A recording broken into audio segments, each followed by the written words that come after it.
বন্ধুরা, তোমরা সকলে কেমন আছো? আশা করি সকলে আল্লাহ পাকের রহমতে বেশ ভালো আছো। আমিও ভালো আছি।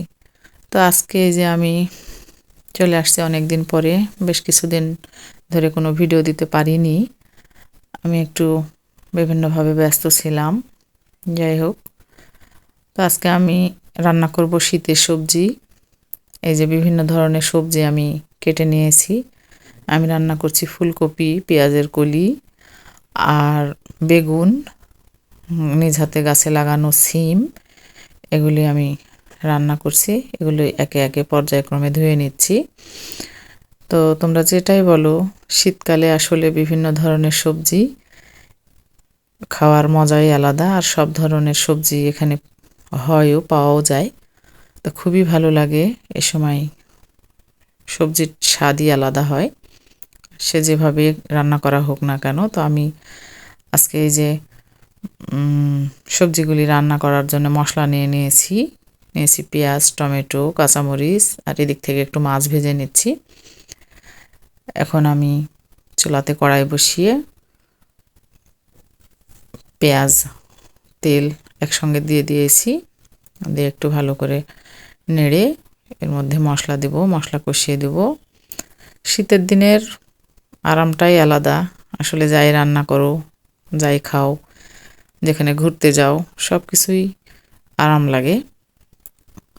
তো সেই দিক থেকে ধরো রান্না বান্না কিছুই নষ্ট হয় না, কোনো কিছুই হয় না, সব কিছু মিলেই খুবই আরামদায়ক একটা সময়।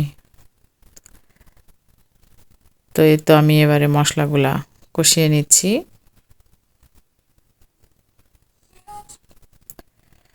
বন্ধুরা, তোমরা প্লিজ আমার চ্যানেলটাকে লাইক করো, কমেন্ট করো, সাবস্ক্রাইব করো, পাশে থেকো।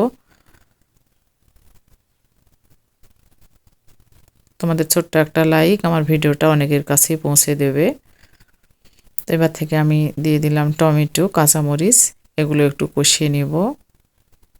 আসলে আমি খুব সাধারণ মানুষ, খুব সাধারণ রান্না করি। তো মাঝে মাঝে সেগুলোই একটু তোমাদের সাথে দেখানোর চেষ্টা করি।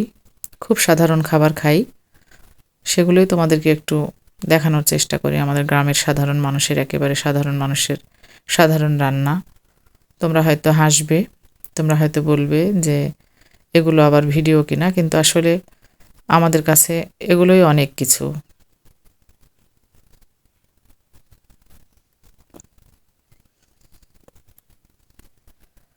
তাই তো আমি ফুলকপিটা কষিয়ে নিচ্ছি এভাবে ঢেকে দিয়ে। এবারে আমি দিয়ে দেব পেঁয়াজকলি, বেগুন, সিম, সব সবজিগুলি আমি একে একে দিয়ে দিচ্ছি। দিয়ে আমি ভালো করে নিচের দিক থেকে উল্টে পাল্টে নেড়ে নিচ্ছি। তো শীতকালের এই সবজি আমার খুবই প্রিয় একটি খাবার। তো তোমরা কে কে আমার মতো এই খাবারটা খেতে পছন্দ করো, বিভিন্ন ধরনের সবজি দিয়ে এই রান্নাটা, তোমরা কমেন্টে বলে যেতে পারো।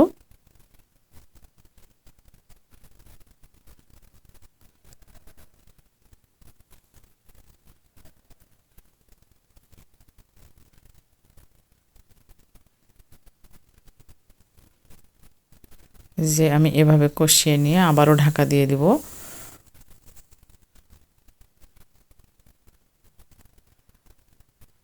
এবারে আমি ভালোভাবে কষিয়ে নিয়ে ঢাকনাটা উঠিয়ে এবার ভেজে রাখা মাছগুলি একে একে দিয়ে দিচ্ছি।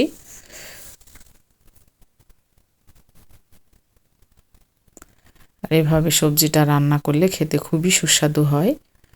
এই যে আমার রান্নাটা প্রায় হয়ে গেছে, শেষ করে এভাবেই রান্নাটা শেষ করছি। তো তোমরা সবাই ভালো থেকো। আজকের মতো এখানেই বিদায় নিচ্ছি। বেঁচে থাকলে আবারও দেখা হবে। আজকের মতো সবাইকে বিদায় জানাচ্ছি। আল্লাহ হাফেজ।